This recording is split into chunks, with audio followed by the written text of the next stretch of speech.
Welcome to the Madness and Grace podcast. We have a special episode for you today. We're going to be talking about mental health coaching, and I have with me two mental health coaches that are active in the community. One who is presently active at a faith community in the area, and another who is actually now an employee here at the Hope and Healing Center. So is working in a nonprofit arena, but has been and is an active mental health coach at her own church. So I have with me Kathy Smith, who is at Greater Jerusalem Missionary Baptist Church, really one of the first churches that we trained early on. And so we're going to talk about all the great things that are going on there.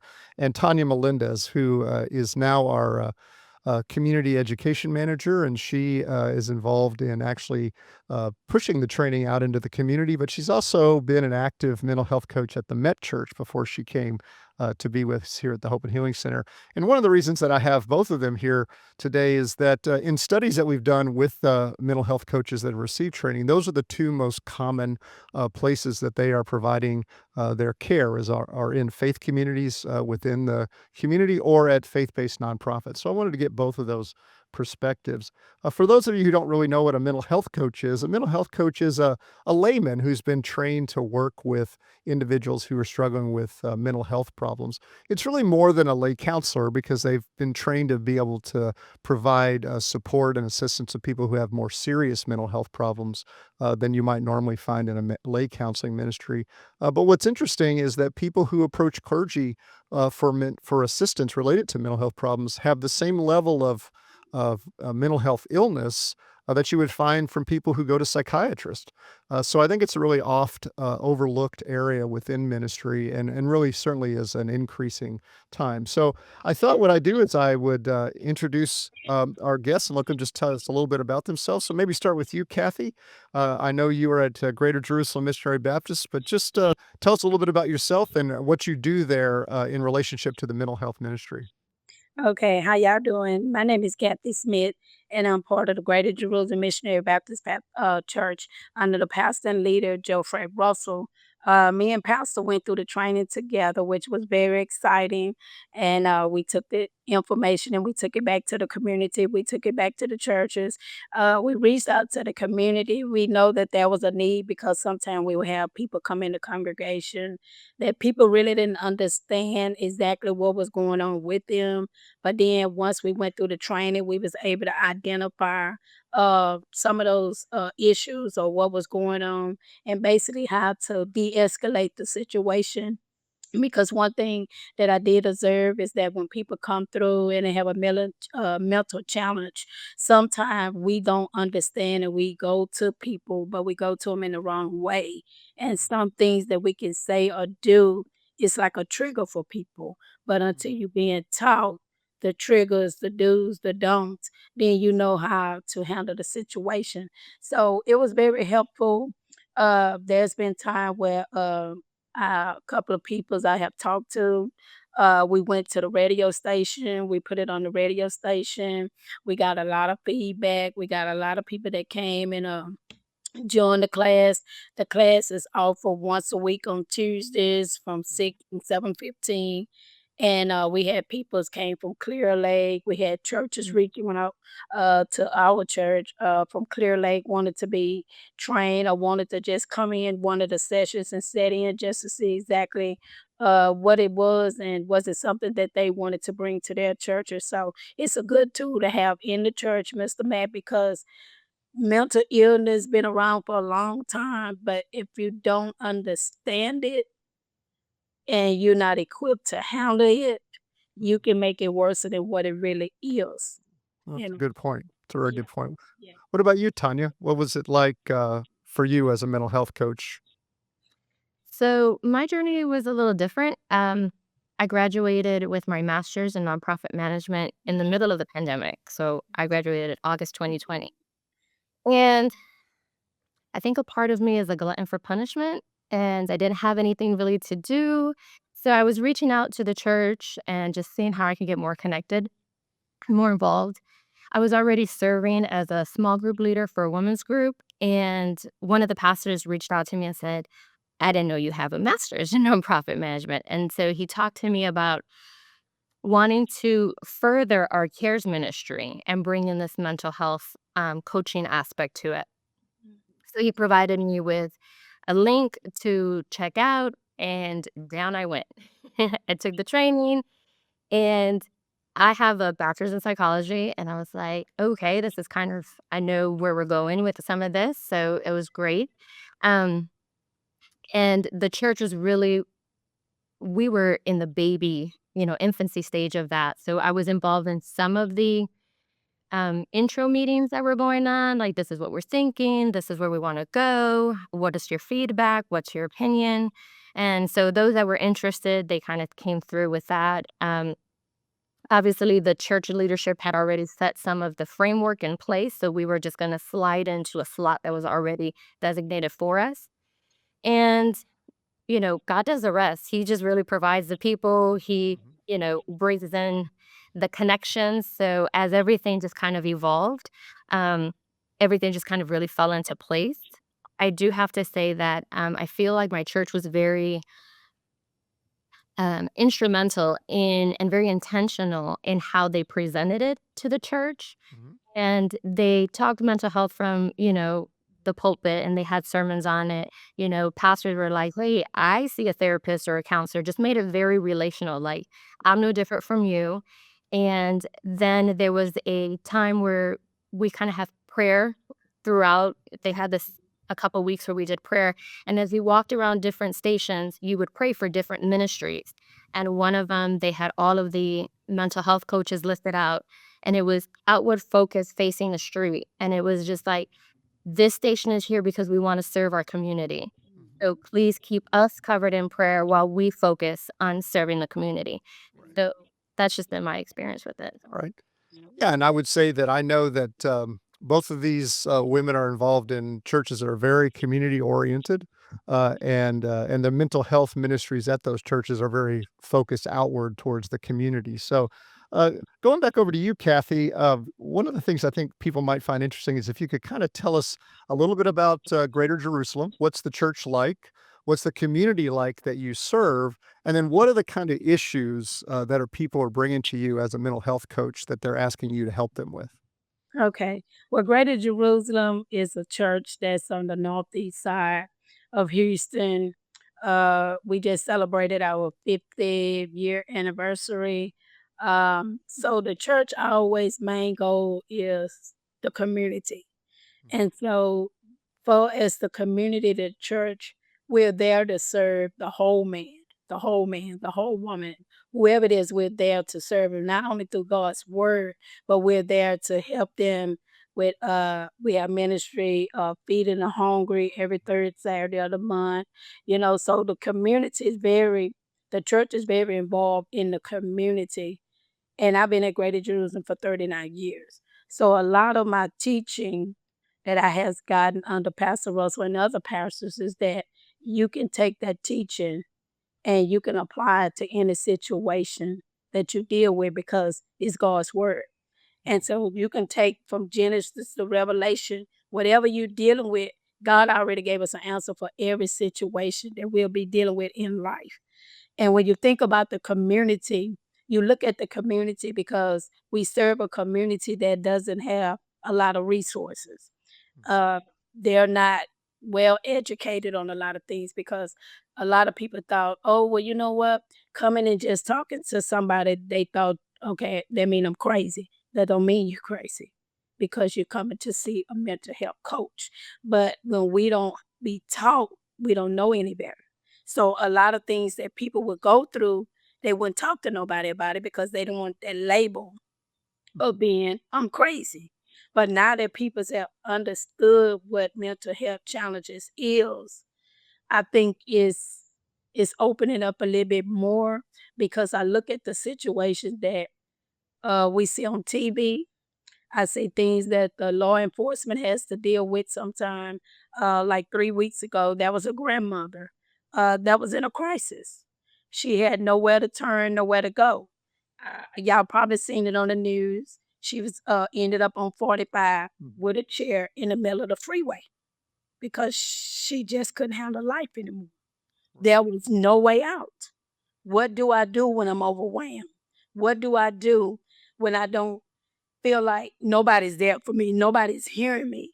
How do I get the attention of people to understand I'm hurting? Mhm. But where do I go? And when people are hurting and going through their challenges, we got to be careful not to judge, because some people think when people going through crisis, something is wrong or they did something. Sometimes you don't necessarily have to do anything. Sometimes it's called life. And when you don't understand life, life give us some challenges that we don't ask for, but it's how we deal with those challenges. So Greater Jerusalem, one thing I love about Greater Jerusalem, we hold your hand just like a baby. We're gonna hold your hand. We're gonna take care of you. We're gonna nourish you. We're gonna walk this journey with you. You're not by yourself. And Right. when you get to that point, setting goals, don't set your goals too high that you can't reach.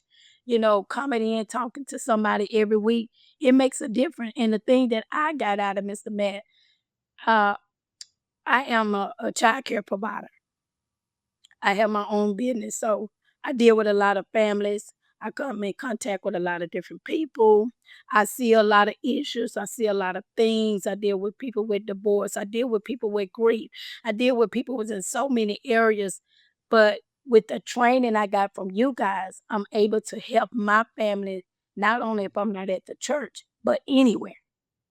A Right. grocery store, at my job, at the church, at a ball game. I was even on a cruise and a lady was going through a divorce. She had no one to talk to. Mhm. Thank God I was there to give her a different insight on life. Right. Because when you don't have nobody in there, people figure the only way out of life is to kill myself. Right.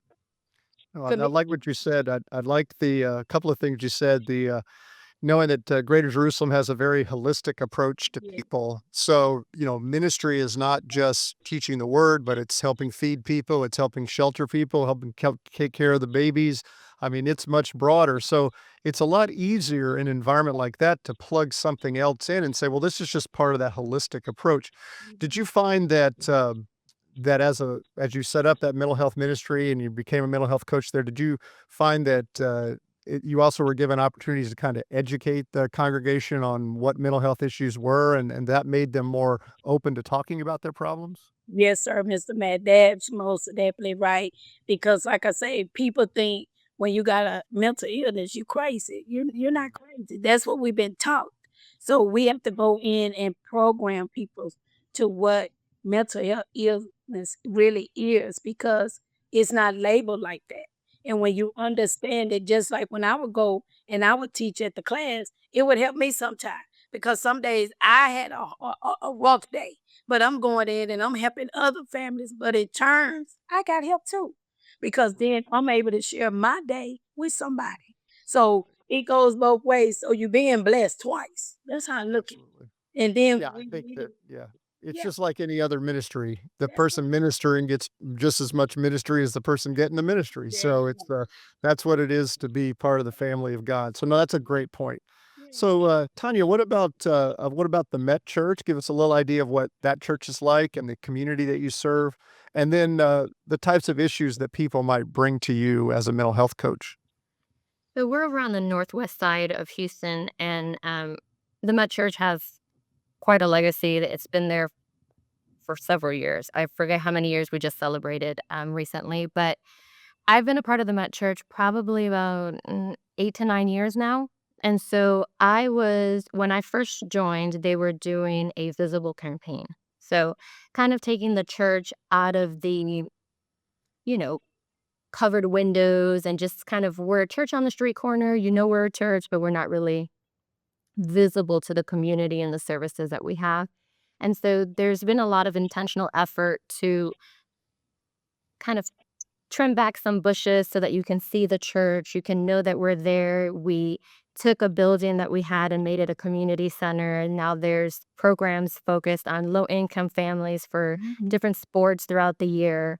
We have we do year-round regen program, which is basically like a 12-step program, Bible-based, Christian, and it does all topics. It's not just alcohol or addiction or anything. It's all topics. And so we have that. We have grief share. So there's a lot of different programs that they already had in place. And so they just kind of felt we're missing, especially with the pandemic, they were like, there's this mental health aspect that we're missing. And so that was brought in as a part of that. You're going to see everything from, again, grief, depression, anxiety, um, divorce, suicide, addiction, just all kinds of mental health topics that you can imagine. They're there within the church, within, again, some of our leadership have shared what they personally struggle with and they're journeying through it. And then when I came to work, and I was transitioning basically from a for-profit to a nonprofit. I didn't even realize to think to add my mental health coaching on my resume because I'm like, oh, it's just a certification, it's not really for work. But again, after the pandemic and how a lot of HR shifted to actually incorporate mental health into their employees and into the workplace, and that really got a lot of attention. And then I was blessed to come here to, you know, Gateway to Hope and, which is part of HHCI, the Hope and Healing Center, and the free clinic that we have here. So that was just a blessing.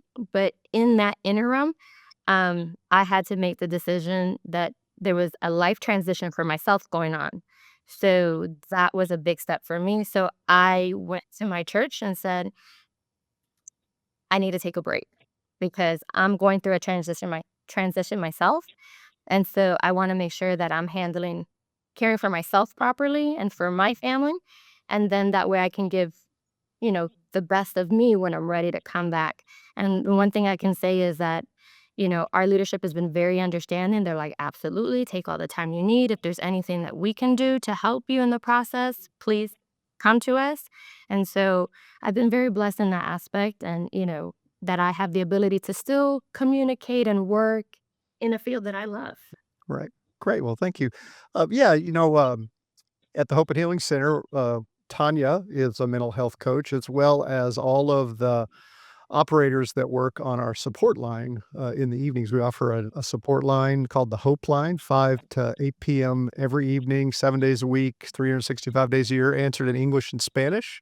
And those are all mental health coaches that have gone through the same training. So there are opportunities out there for mental health coaches to actually be employed. And as you said, Tanya, the addition of that just to your resume does really increase your marketability just because it is such a part of the conversation just going on in society about mental health. So that's really helpful for people to understand that. I also would say that in a large survey that we did a few years ago of about 1,000 mental health coaches nationwide, we found that about 80% of the mental health coaches were in a voluntary position, and about 20% were actually receiving some pay for what they did. So they may have been staff at a nonprofit, or they may have been staff at a church. So again, there is a subset of people who actually receive payment, but the most are volunteers. So I'll stay with you, Tanya, on this next question, and then we'll go to Kathy. So thinking about all the things that you've done as a mental health coach, and even here at the Hope and Healing Center in your new position, what would you say is your most rewarding moment as a mental health coach? And then maybe also you could give us a challenge, maybe something you worked through, or a difficult client, or maybe something that you're still working through. I think I would consider myself more of a connector. While I have, you know, a, my educational background and everything to understand and to kind of walk people through a lot of stuff, and I've had my own life experiences in that, I like to connect people. I like to just listen. And then I'm like, oh, I think this would be a great resource for you, or this is a great program that we have. So a lot of people at church kind of like, we need to connect you with Tanya because Tanya knows all the programs going on. I'm kind of like that walking referral network. I'm like, oh, we can do this. And I love following up with people. And of course, I never just tell someone go do this and then never see them again. um, let me exchange numbers with you. Let me get your information. I'm gonna plug you in and connect you. I like to connect them with someone they can actually talk to. And I'll just say, hey, I was talking to this individual. They needed your services. And I'll be like, oh, I talked to so and so. And I give them a name that they can refer to.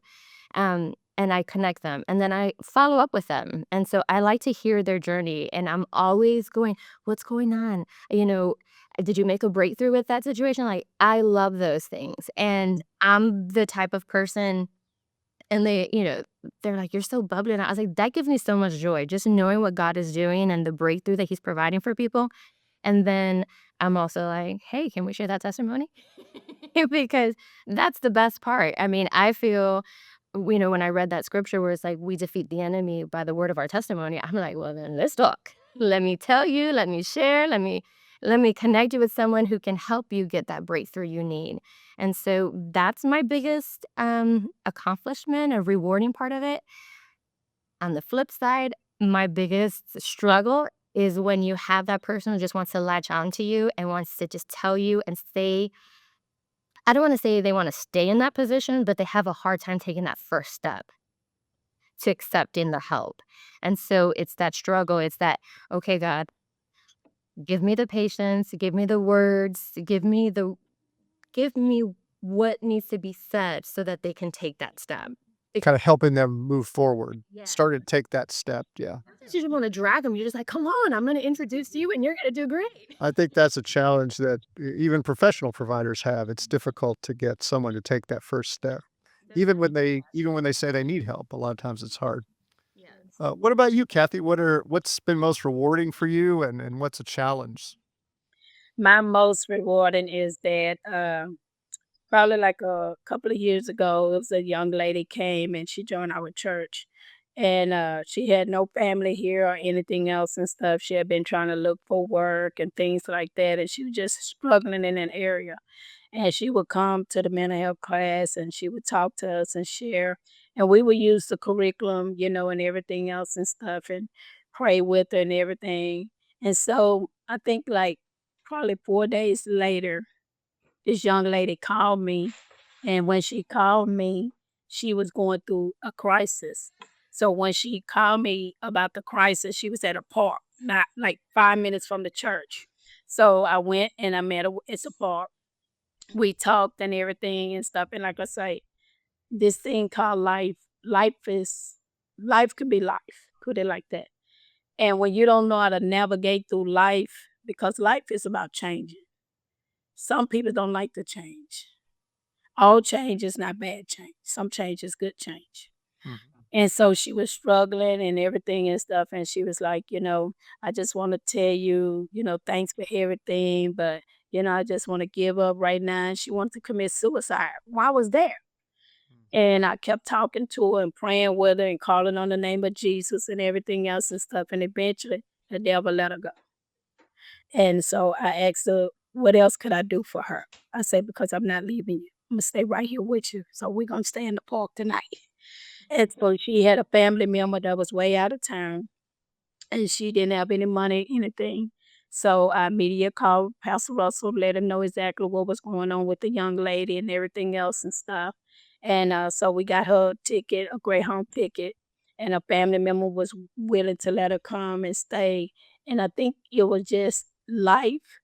And when you somewhere in another state all by yourself and you don't know peoples and you're trying for a new beginning, but the new beginning never comes because it's this, it's that, and everything else and stuff. And a lot of times, like I tell her, I said, well, sometimes when you leave from Houston and you going where you're going, you got to stay with the right people. You got to stay connected to the right people.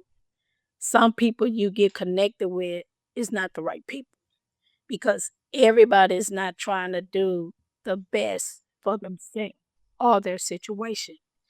Some people is out there to get whatever they can get and gain from whatever they can gain from.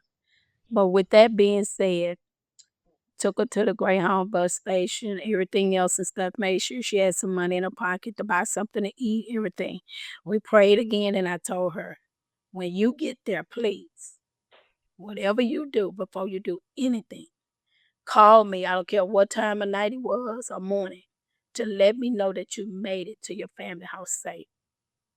Her family did call me. The young man called me and say she did arrive and she made it, and everything else, and they was gonna take it from there.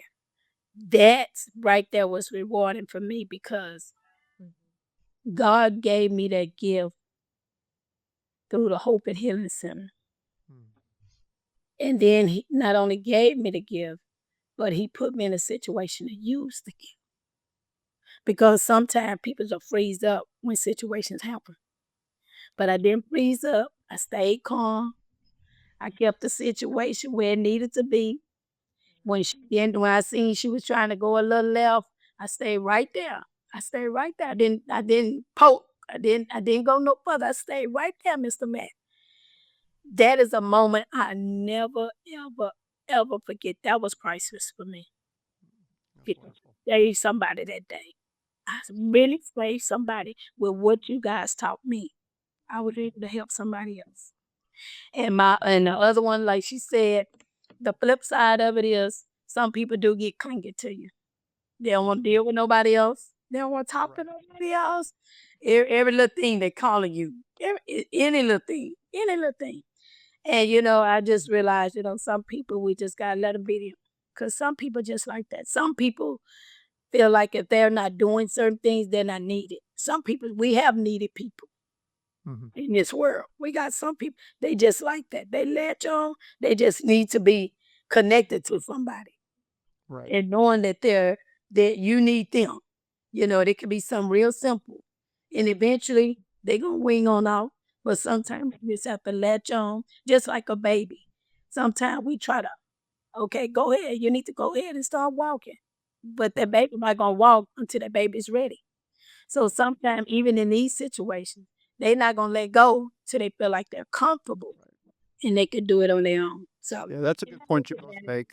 Sometimes they're just not ready when they come to you. They say they're ready, but they're just not ready yet. So you got to maintain that relationship. I like what you both said because I think a lot of times when people think about a mental health coach, they just think about maybe somebody who sits down with someone one on one and helps them work through a particular mental health related problem or leads a support group or something like that. And you both have talked about really being an advocate and a resource for people. I think, Tanya, what you said about, people come to you because Tanya knows where everything is Yeah. type of thing. And Kathy, you said the same thing. I mean, that's hugely important because a lot of people don't realize that, in mental health, it's kind of a trial and error to find care. And if you have somebody that you trust that actually knows where to send you or who to suggest you go see, that can literally save years of suffering. And then the other thing is mental health coaches, they step into messy situations. And I do think that the training prepares you for that. It's always messy, and I think you make a good point, Kathy. You just got to kind of stay in there and hang on, and I think that's really what ministry is all about. I mean, we have to be willing to step into a messy situation, and what a mental health coach in your church and a mental health ministry in your church allows you to do is to minister to people that are in those messy situations rather than just give them a phone number and say, go find some help here, call this guy, maybe he can help you. We can help you right here at Greater Jerusalem or at the Med or wherever you may go. And I think that's really what we're called to do. And we may not always have the answers, but we're present, and we also obviously have the Word, and we always can pray. So, uh, another question I wanted to ask you both, and I'll start with you, Kathy, is one of the things that's kind of interesting about this conversation we're having here is we're talking about mental health issues and we're talking about faith at the same time, which a lot of times in our world, those just don't really go together. You might talk about mental health or you might talk about faith. They're kind of separate things, but we're talking about them as them they're together. Give me some thoughts on how you've seen being a mental health coach allows you to kind of meld those together, and really, what do you see as the church's role in mental health care? For that part, Mr. Matt, I think if we just stay with the scriptures and stay with God, I think that whatever we face, that God is going to be there with us. God give us the strength, even in the toughest of time, even if it's not a mental health coach. And we all gonna face things in life. But when you think about the church and the mental health, I put together as faith, because faith you don't always see it, Hmm. and the Bible tells us we walk by faith, not by sight. So if we see some things, we would change some things. If we know some things, I wouldn't even get involved. But because faith tell me that I'm more than a conqueror, faith tell me that God said, "I'd never leave you nor forsake you." So any situation we go through is going to be challenging, but I got God on my side. And as long as I got God, I think that He put us in position to be a witness for Him, even in the toughest of times, even when people don't see their way. Sometimes we're the closest thing they see. Mhm. So we're like God. So when people see us, we want them to see God in us. So a lot of times we can't give up on people. Family members sometimes give up on people. The world write people's off because the world say strike three, you out. But I'm so grateful that God don't do us like that. And I always keep that at the forefront of my mind all the time. If God don't give up on me, I can't give up on nobody else. Even when I don't understand these tough challenges, even when I don't know what the outcome gonna be. And I tell a lot of people when we going into these situations, do we have all the answers? No. When we going through these challenges, are they gonna be good and bad? It's gonna get messy sometimes. Sometimes it might even get ugly sometimes, but it's how we handle the situations and how we handle people. And I think when we handle people's the way God want us to handle them, because God handle us very careful. He know what we're gonna do before we even do it. And a lot of times I tell people, quit stereotyping people. Mhm. Don't judge a book from the outside because we don't know what peoples are really going through or what peoples are facing or anything else.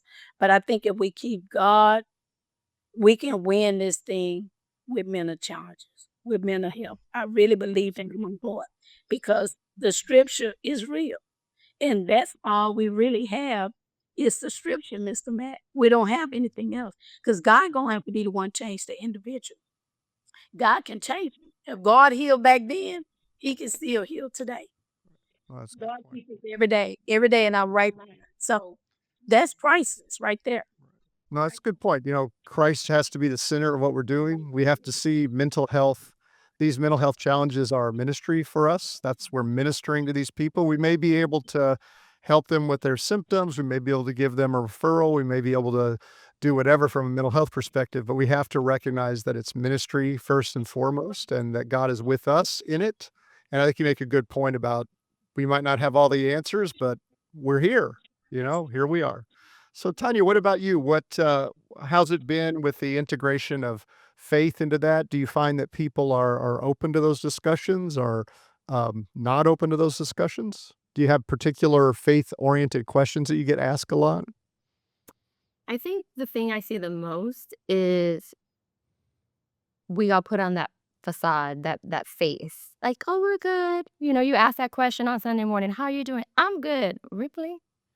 And it's I love that discernment, that, little nudge going, pry a little deeper, "Are you okay?" Give that person, and again, this is discernment, this is if you have that relationship, give that person a hug and just whisper to them, say, "If you're not okay, you can talk to me." If you have that availability. Obviously, when you're in a coaching environment, you have your boundaries and your space that you have to respect, but I believe that so often we find that we feel like we can come to church when we have it all together. We can come to church and we have to fake it till we make it.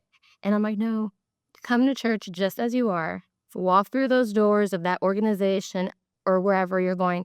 And if you need help, just be honest. I need help. I don't know what to do with this. What I tell those that I'm, working with, I might not have all the answers. I said, and if it scares you that I say I don't know, I'm gonna apologize right now, but that doesn't mean that we're gonna leave it there. That means I don't know, but let's work on finding a solution. Let's work on finding a connection. If I don't know, maybe somebody else knows. That's why I'm really big on, getting people to share. What have you been through? Because if someone comes to me later, I'll be like, you know what? I know someone who walked through that.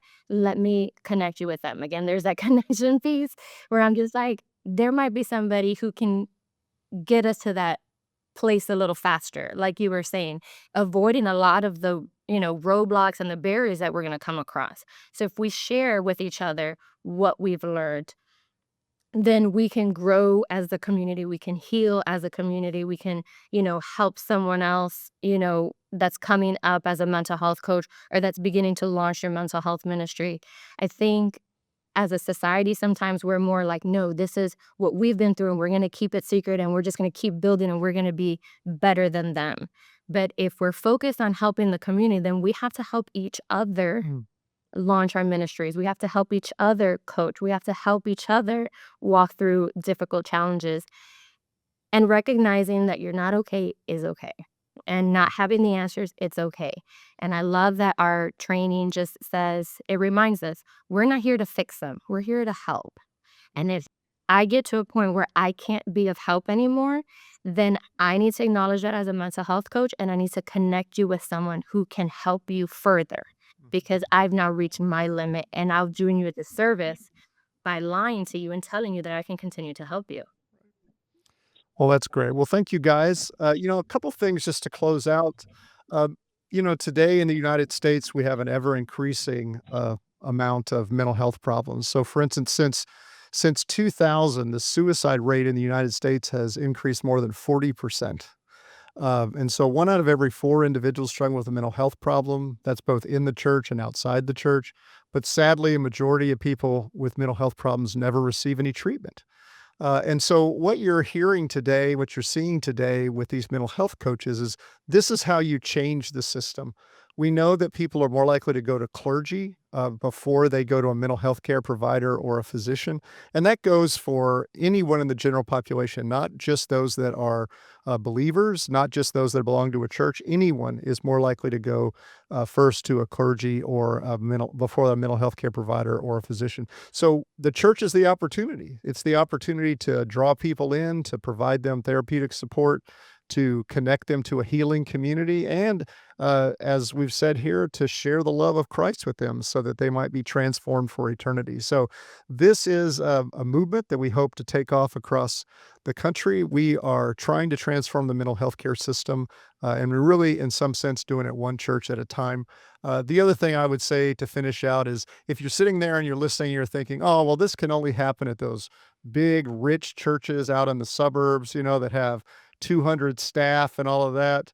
I'm telling you, that's not true. Okay. And so the smallest church that we've ever trained and worked with, they worship 15 on a Sunday morning, and their pastor isn't even that's not his full-time job.